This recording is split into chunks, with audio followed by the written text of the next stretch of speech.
She should sit quietly for the next month and let Pierre Poilievre run his campaign.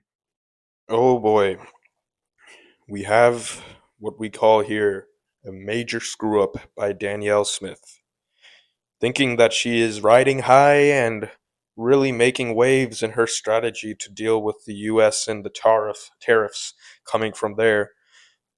In the end, it just always comes back to her screwing it up somehow. And now she's screwing it up for the federal conservatives. We are in a position that if you rock the boat a little too much for the center, you will scare a lot of centrist voters away from one party or another. And in this time, you're going to scare centrist voters away if you somehow appeal or show that you're working hand in hand with Donald Trump to push some sort of agenda.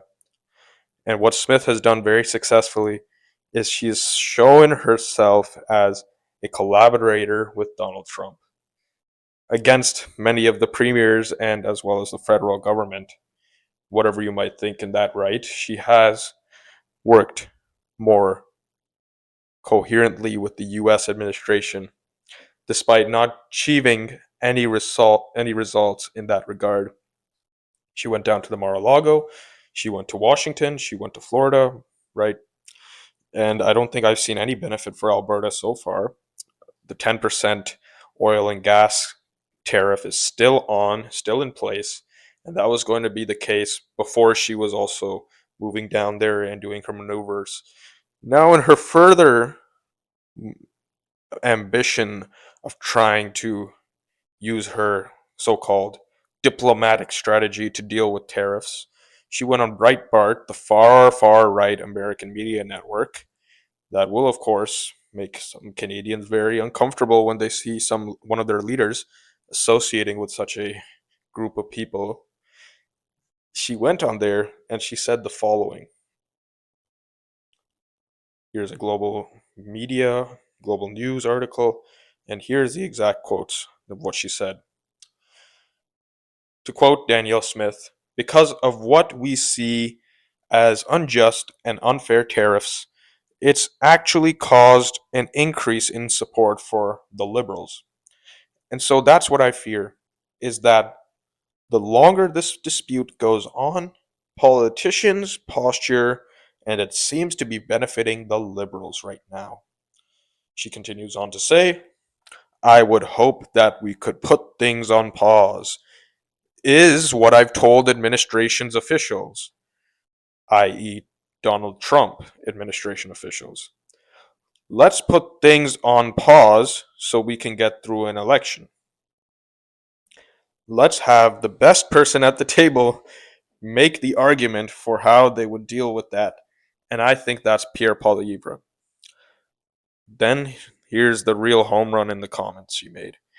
Ms. Smith goes on to say, I would say on balance that the perspective that Pierre would bring would be very much in sync with, I think, the new direction in America, i.e., the new direction of Donald Trump's administration. So, there we have her comments. But what are the ramifications of such? The ramifications is that she has posed a dilemma to the administration in the United States, a sort of bargain that if you interfere with our politics in Canada in a positive way for the conservatives, in her idea, in her perspective, we can be dealing with a conservative government that would be more hand in hand with what you want in the USA. She essentially presented a chip to the United States and told them, play this chip, interfere in our elections, and I'll say it out loud on Breitbart Media that you should do this, and you'll get a conservative government. Now, the problem is not that she supports Pierre Poilievre. Those comments where she said that might be better for dealing with the USA or might be more hand in hand, those are all right. But what the real issue is that she's asking them to pause tariffs so that some sort of perspective can change in Canada artificially, and only through the hand of Donald Trump, not through the hand of Canadians. Donald Trump has done what he has done, and now the effects are taking place. But for us to go over there and tell him to take off those tariffs, not for the good of the Canadian people, not for the good of the Canadian worker or the economy, but just because you want to see somebody win in the election, not because you want to see Canada as a whole benefit, but because your main focus point is to see one party prevail over the other. So you want some foreign power to step in with their leverage and use it, does not sit well with a lot of Canadians. And this comes as Poilievre has been trying to run a very tight campaign. He's been trying to control his messaging, and he's done it so far in his own accord positively. But when you have outlying factors like Miss Smith coming in and rocking the boat, if I were Poilievre right now, I would be very, very mad at what comments she's making, at what she's trying to imply, and I would say to her in private, please distance yourself from me. You're not helping my cause, because what she's doing is she's not actually getting any new voters for Mr. Poilievre. What she's doing is she's suggesting that maybe somehow he will win the election if Trump pushes back on the tariffs, pulls back on the tariffs. But that is not how things will actually go. By just making these comments in public, she is essentially driving away center votes to the Liberals. She's driving away NDP votes to the Liberals. She's driving more votes into the Liberal crowd because people don't want to see somebody who's hand in hand with Donald Trump, according to her, that she says would be more in line with what the American and how they think the administration. Canadians in the center, those votes that actually matter, not the base, not those already hardline conservative voters or fiscal conservatives or social conservatives. No, those are not the votes that matter.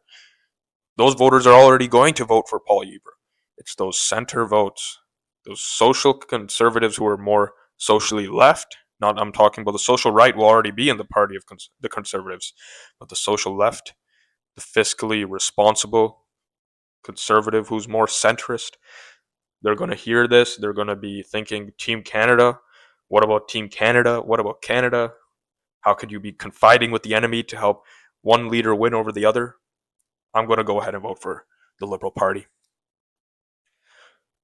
I don't know what she was thinking when she said this. She should come back, apologize for her comments, cancel her upcoming interviews with Ben Shapiro in the United States, and she should sit quietly for the next month and let Pierre Poilievre run his campaign like he should. It should be Pierre Poilievre in control.